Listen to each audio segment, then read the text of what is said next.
Welcome to the SBS Digital Learning Hour, brought to you by the Digital Learning and Assessment Department. We're coming to you today from a conference room in Central Office, bringing you the latest news in Springfield Public Schools in regards to technology, along with inspiring interviews from teachers who are using technology in the classroom.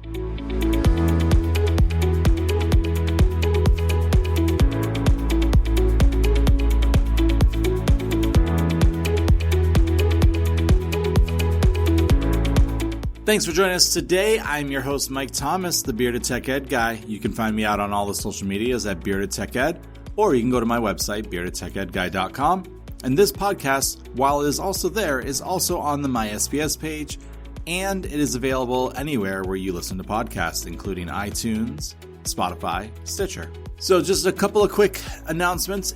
For Springfield teachers, if you're listening to this, just remember that as grades are becoming due, you need to enter final grades. K through 5 has their own process. Kindergarten has their own specific process because the grades have changed there. But if you're 1 through 5, you have to go and submit final grades. And what you need to do is when you go to do it, you go to standards and then you sort the standards by your class that you're giving grades for. I encourage you to go out to our service desk and find the knowledge-based articles, how to filter standards, and how to complete final grades for grades 1 through 5. Both those articles or the videos that we have out on YouTube and our Microsoft Stream channels will describe the process that you have to go through to submit final grades here in Springfield. Some bigger worldwide news as we continue to develop and grow with our immersive reader tools. It is starting to get into more and more tools. Recently, Nearpod just announced that they have worked in almost all of the immersive reader features. So if you're a Nearpod user out there, you now have the ability for immersive reader. I love it when I'm using Wakelet. Wakelet is a fantastic tool and I highly encourage you all to use it. It allows you to take out the articles, in Wakelet at least, and just have the immersive reader read the article. No advertisements. It is by far the best tool I have found to go along with our unified classroom. Check those things out. Remember, grades are due, so you need to make sure that you get them complete in the ways that you need to do them. And that's it for this week. Coming up next is our interview of the week.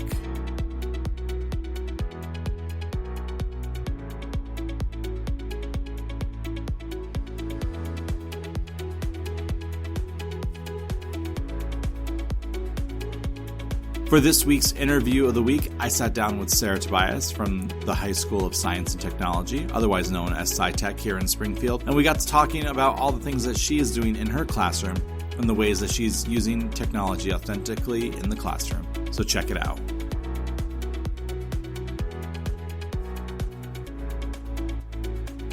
I'm Sarah Tobias. I'm teaching ELA at SciTech in Springfield, and I have been teaching. This is my 6th year teaching, my 3rd year in high school, and I did 3 years in middle school prior to this.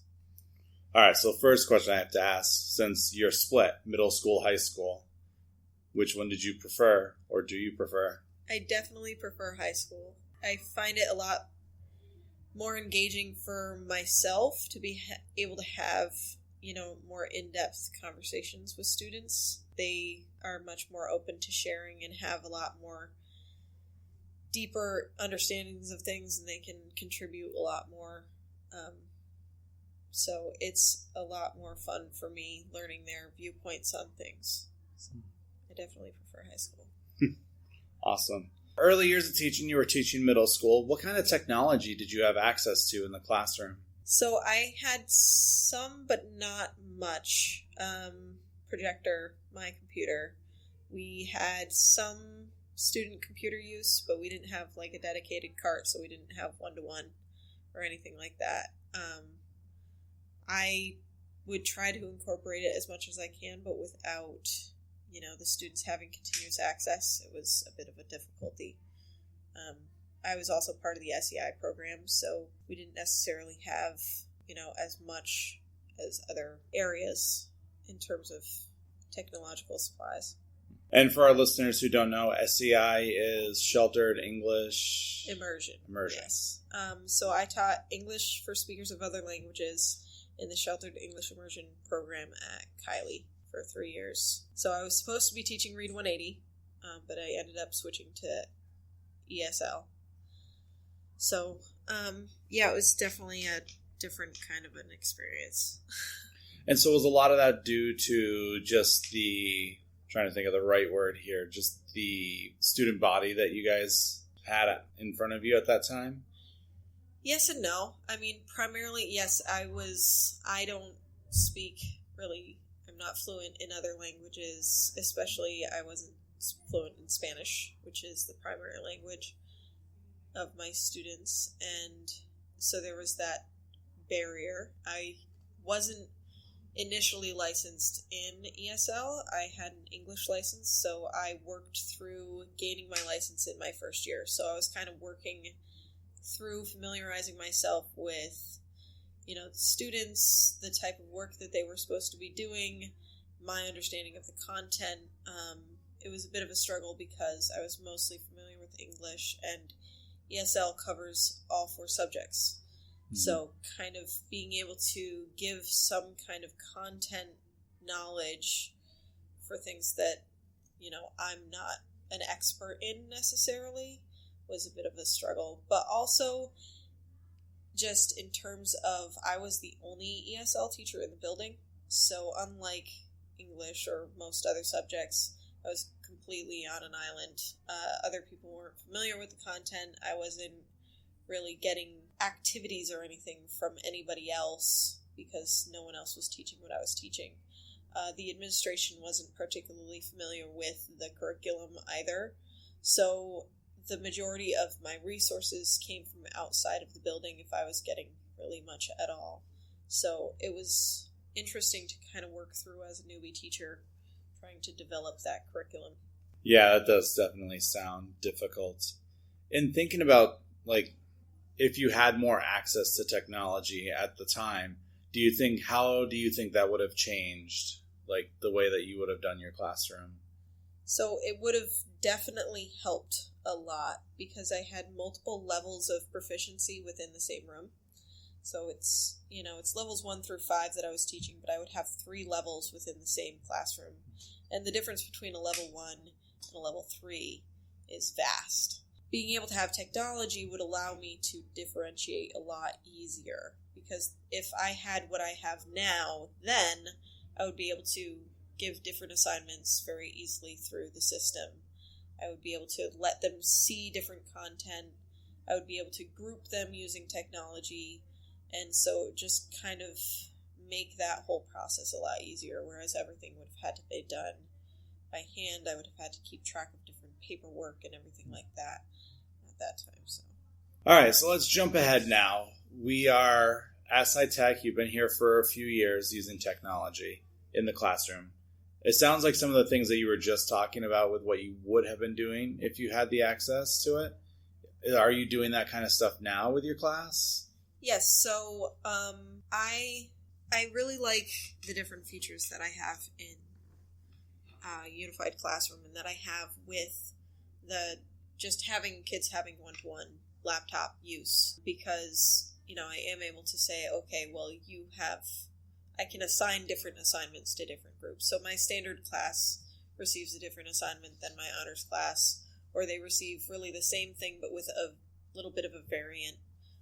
Even with individual students, if I want them to do something slightly extended, if they're in advanced or slightly lower level because they seem to be struggling with it, I can assign them individually and it will all just kind of go into the system without any difficulty. Definitely utilizing that as best I can. That is great. It's nice to hear that how you're using Unified Classrooms. I think that was part of the hope behind getting it, is to be able to do a lot of that differentiation. And since you're teaching English, there's a lot that you can really do with it. In regards to thinking about the books that you're using, because I'm going to guess, you can correct me if I'm wrong, but you use a lot of physical books. We were talking last week about Romeo and Juliet and Macbeth, and is that kind of what you use as your basis for what you're teaching?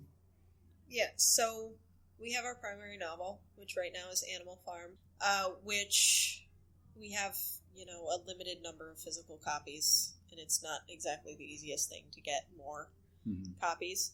So with a book like Animal Farm, or potentially later on when we're doing Shakespeare, you have those PDF copies that you can find online. But printing them is another expense. So, and we actually dealt with some copyright issues my first year teaching here with Romeo and Juliet. We were trying to get copies of it printed, but you can't print a whole book yourself. So we ran into those issues. And so with Animal Farm, I'm able to just kind of upload it as a PDF file or as a digital copy into Unified Classroom, and all the students have access to it whenever they want. And in addition to that, I've, over the years, seen the clear benefits of students being able to listen to the book while reading it. Mm-hmm. So a lot of my students benefit a lot from the audiobook. So I was also able to find that on YouTube. It's right there, loaded in already, and provide that to them as a resource as well. I have some kids that they prefer the feel of the book, they grab the book. And I have some kids that they want to read it on the computer, or at home they read it on their phone. And then I have those that want to listen to it and kind of follow along. So it really allows them a lot more choice in terms of how they're getting the content. Nice. I always hear this discussion, especially around audiobooks, that like there seems to be sometimes a divide being like, well, they're listening to the book, they're not reading the book, even though they could be, as you were saying, like following along with whatever device they're using.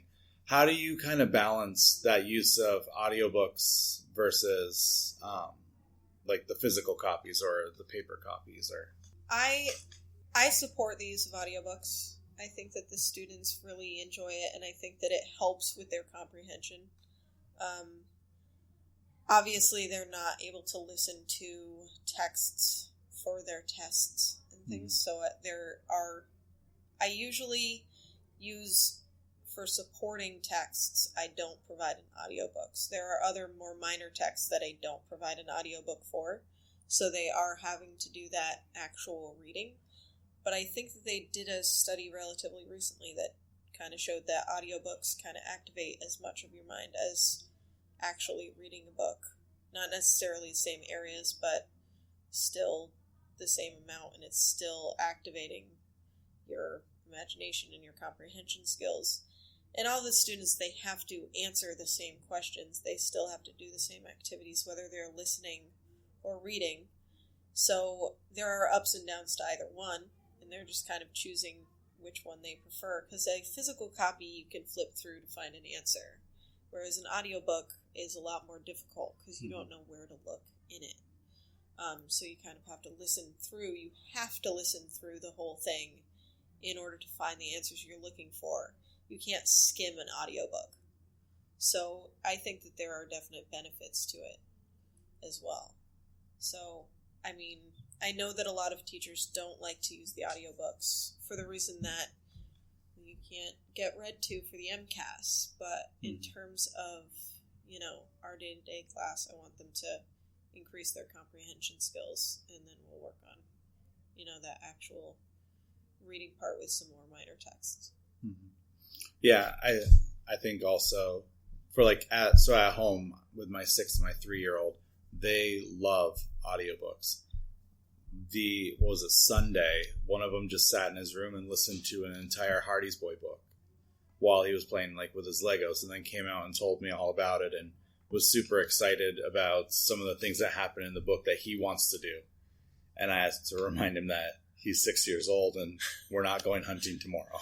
So yeah, no. I can see how, just as from a parent's point of view, and then even as an adult's point of view, we're doing a podcast right now, which could easily be a written interview. We listen to books. I mean, audible.com they're making money hand over fist because adults are buying it to listen to audiobooks. Even thinking about how our world operates right now, having the audiobook as an option is kind of normal and should be a part of how we're teaching. If we're trying to teach for specific reading skills, yeah, maybe, but I really love audiobooks. So yeah, I'm a big audiobook fan. I listen to audiobooks to and from work pretty much every day. Education should reflect life, and right now Audiobooks are everywhere. There's an audiobook version of almost anything. If you look for it, if you're willing to pay for it, it would definitely make sense. And, we're getting a lot of our information primarily from, podcasts.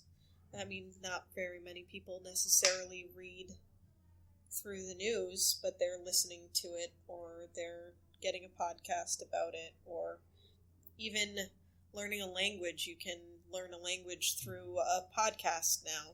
I think it's a good support system for students. And, a lot of students, they struggle with the reading, and they struggle with, the physical reading. They tell me all the time, Miss, I can't read. I don't know how to read. So if I tell them, well, you have to read this book. Mm-hmm. And they'll often kind of shut down. Like, no, I can't, and I won't, and I can't. Mm-hmm. So if I have the audiobook that allows them to listen to it, and then they answer the questions and they seem to be getting it, then that will increase their confidence level in I can understand what's going on. And then they get their work done, and they get the grade, and they're able to see that reflected, and they can see that they're not stupid, right? Mm-hmm. And, it can potentially encourage them to try the reading a little bit later, more so, because they know that they can comprehend the concepts.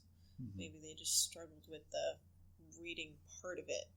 So I just feel like trying to shove something down the kid's throat is not necessarily going to work. And if I can provide them an alternative that they're going to engage with, I'm going to try to do that. Yes, it does work for some. And some audiobooks are just for some people, as you said before, some just want the hard copy and they want to read it themselves. So we talked about Unified Classroom and adding stuff to it, which you do have the ability to do, and there's a lot of space. Are there any other technology tools that you're using in the classroom? I fiddled around in Pictochart a little bit, but their limitations in their free program are a little bit difficult to deal with because they only allow 5 per account, which is somewhat limiting. I often use video for instruction. I am a supporter of the flipped classroom model, so I'm not sure how familiar the audience would be with that. Yeah, go for it. The flipped classroom model allows for students to get the lesson portion from a video or from something that I provide to them digitally, whether that's a video that I make or videos that I get from online or a PowerPoint or a Prezi presentation that I provide to them. And so they can do the sort of learning part individually, and then they can kind of jump right into the learning activity when they're ready. So it allows for students who go at a different pace to do their work at their own pace. If you take longer to take the notes, then you take longer, and you just got to catch up when it comes to the learning activity. And the opposite is also true. I don't have students sitting here waiting for me to flip the slide because, one of the kids is taking forever to write their notes. So you don't have that boredom aspect and kids kind of checking out. So I support that model, and so the system allows for that really easily. And it also allows for me to kind of provide that student choice. Like, okay, so you are a visual learner, you can watch the video and learn this. Here's, written instructions for those of you who are more for that. And then I can give explicit instruction for those who really need it. So those who really seem to be struggling a little bit, you guys can meet with me in the corner and we can do that kind of more one-on-one. That way it eliminates a lot of the frustration in the classroom. So I use a lot of video and media whenever I can. And, I like Quizlet. That's a good resource for vocabulary acquisition. I like that it's kind of all in one place. The words, the definitions, the practice games, the test itself. They seem to enjoy it. I used to use Kahoot a lot, but that was more a middle school thing. I haven't used it as much at the high school level, but I do love that program. It's a lot of fun. Kahoots are a lot of fun. So yeah. I've been at enough conferences to see adults getting overexcited doing Kahoots. So yeah, with So don't be afraid to try it in your classroom. Oh, yeah, no, I've been thinking recently that I really need to find a slot for where a Kahoot would be appropriate. I have less autonomy than I did in middle school with, like, what I'm teaching. Finding a spot in the curriculum to allow for something, that's like that multiple choice type of thing. Yeah, I've discovered kind of over the years that if you can add competition to pretty much anything in a classroom, it's gonna be a good idea. So anything where they can potentially beat the other kids is always something that they'll be like, all right, I'm in it. I'll do it. Yeah. Teaching English, I know, can be a challenge at times because some of the texts that are used, I mean, we mentioned before you're using Animal Farm, we mentioned like Shakespeare. How do you get the students to really buy into, in many of their eyes, this is an old person's book or something along that line? Yeah, so it's trying to get them to connect to it somehow. Asking a lot of questions like, if you were in this situation, what would you do? Or if this were taking place now, how would it be different? So that they can kind of see the situation translate into their own world. Because otherwise, Shakespeare's an old white dude that speaks funny. So they're not really going to engage in that. I also, especially with Shakespeare, and I did a lot with Romeo and Juliet, over-traumatizing when we're reading in class. If I take on one of the parts and I just get really over-dramatic about it, and I overplay the silliness of a lot of the parts, they find it funny, and so they're more likely to engage. And just picking out those things that they can relate to, like, okay, so did anybody catch how old Juliet is? And I don't know, 17, 18. She's 13 years old. And they'll just kind of yeah, because in their mind, they're like, that's middle school. Yeah, so having them see those, and, Shakespeare tells a bunch of jokes that always go over kids' heads. If you can get them to understand a couple of those silly jokes that are somewhat not necessarily what they would presume would be appropriate, but that are in there, like, do you see what he's doing? He's poking fun at him, like, saying that he can't get girls. And they'll be like, oh, what, really? And they'll try to kind of play it up a little bit. Mm-hmm. So getting them involved in the acting is a great tool, because if they can play that character that's kind of funny and silly, or if they can play out a fight, they really enjoy that sort of thing. Nice. Now I see swords on the wall for, I'm guessing, during the acting out, do you get, especially for those fights, do you actually let them sword fight, or? So not generally, depending on the group of students that I have in front of me. So if it seems like it's going to really engage the group and I can trust the kids that are taking part, then I would probably approve it. And usually they will actually ask for things like that. Like, I wouldn't just be like, here, take a sword. But they'll be like, miss, can we, can we use props, or can I get that? Can I put that on? And I'll be like, oh, okay. And, they'll act it out, and they'll really get into it. They really love playing characters like Romeo and Mercutio and Tybalt. And I haven't had the opportunity to see how they play out Macbeth yet, but I'm excited to see how it goes. With a lot of the books that you're using, there have been many times that they've been put into actual stage plays that have been recorded, or movies that have been made. Do you generally wrap up units by showing one of them, and then having them dissect what was different, or? Yeah, we'll often do something like that, especially with Shakespeare. Because it is a very difficult to access kind of a text. So sometimes we'll even show it, kind of scene to scene, or act to act. We'll slog through the Middle English, and then we'll watch the movie version. And, I'm a very big fan of the DiCaprio version of it. For Romeo and Juliet. Yeah. Me too. I think everybody is. Yeah, I'm trying to find a good resource for a Macbeth, but I haven't found anything really that's gonna engage them, because sometimes it's a little too old, even 90s might be a little too old for them, but yeah, it's pretty common. It's more difficult with books like Animal Farm, but I mean, there's so many things that are based in Shakespeare that it's easy to see, and having them compare it and realize that, oh, wait, but I know this movie. Right. I've seen Lion King. Hey, and then you go, did you notice that it's kind of like Hamlet? And they're like, what? And then they're like, wait. Oh, yeah.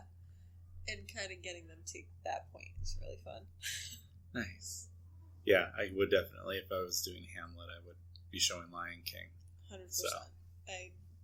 That would be one of my main driving forces for doing Hamlet, because it's far from being my favorite Shakespeare, but yeah. All right, so I don't want to take up too much more of your time today. So final question that I have. Every year, teachers are hired into this district, whether they are fresh out of college, never taught before, which I'm sure you've encountered here, or on the opposite end, they've been teaching for a while, and then they come to Springfield, which I'm also sure you've encountered here. What kind of advice would you offer them? So I'm a big, big proponent of heavy collaboration. Being willing to really work closely with your peers, with your team, and not trying to do everything on your own. A lot of first-year teachers, a lot of early-year teachers, they try to kind of do everything themselves, and they don't realize that 90% of it is already out there. It already exists, and maybe you can improve upon it, but it's already there. So you can save yourself a lot of work by just finding those resources. So heavy collaboration and steal anything you can really is one of my primary things of advice, especially while I'm trying to kind of get people to engage in Unified Classroom. It is so easy to collaborate using that system. I mean, I have a teacher who teaches the same subject, and we just have the same, master class, and we both can add content, and it's very easy. We can split our work in half, basically, and it really helps with the heavy workload that teachers experience. Yeah, as for teachers from other places that are coming into Springfield, I guess it would be kind of know your students, get to know your students, because depending on where they're coming from, they're going to have a range of different expectations of what the students have done. So not necessarily what they're capable of doing, because I think that they're capable of doing what any other student would be able to, but in terms of what they're familiar with. So maybe you are assuming that they are completely have the parts of speech down pat, except for a lot of my incoming 9th graders last year couldn't tell me what an adjective is. So just take the time to get to know the students, both, academically as well as personally, as much as you can, because there are a lot of students that are dealing with a lot of issues outside of school that can have a heavy impact on what they're doing in the classroom. And establishing those relationships is really key to being successful as a teacher in Springfield, I think. So, yeah, those would be my primary things, I guess. Awesome. Well, thank you for your time. I know this is the middle of a Wednesday afternoon, and luckily I don't think you have a class for the rest of the day, but I still want to thank you.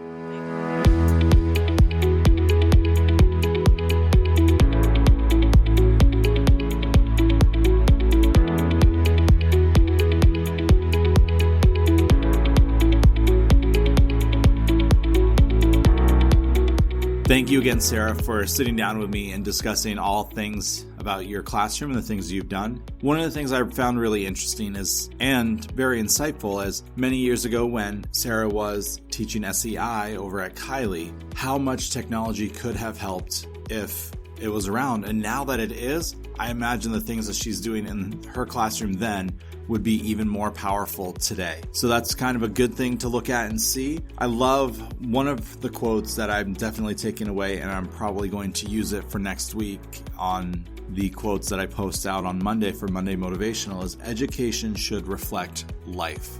How true is that? Everything that we do in the classroom is hopefully getting these students career and college ready. And to be career and college ready, you really have to be life ready. And so that's one of the things that I love hearing, and I love seeing the things that she's doing. We'll have a list of all the tools that she's using along with links to those websites. I love the fact that she's using audiobooks along with the actual books and how that is helping bridge the gap for those students who still struggle with reading. As we begin to wrap up today, I just want to, again, thank you for spending some time with us and listening to this podcast. If you like this episode, please go out on to iTunes, Stitcher, or Spotify, or wherever you happen to listen to the podcast, and give us a review, follow us, share it with your friends. There's an easy share button on all of those sites. And let us know how we're doing. Leave us a review. We would very much appreciate it. It helps us grow, and it helps this podcast continue to grow beyond the small reach that we have now into bigger and better things. So we thank you for that. And I'm Mike Thomas, the Bearded Tech Ed Guy, and this is the SBS Digital Learning Hour.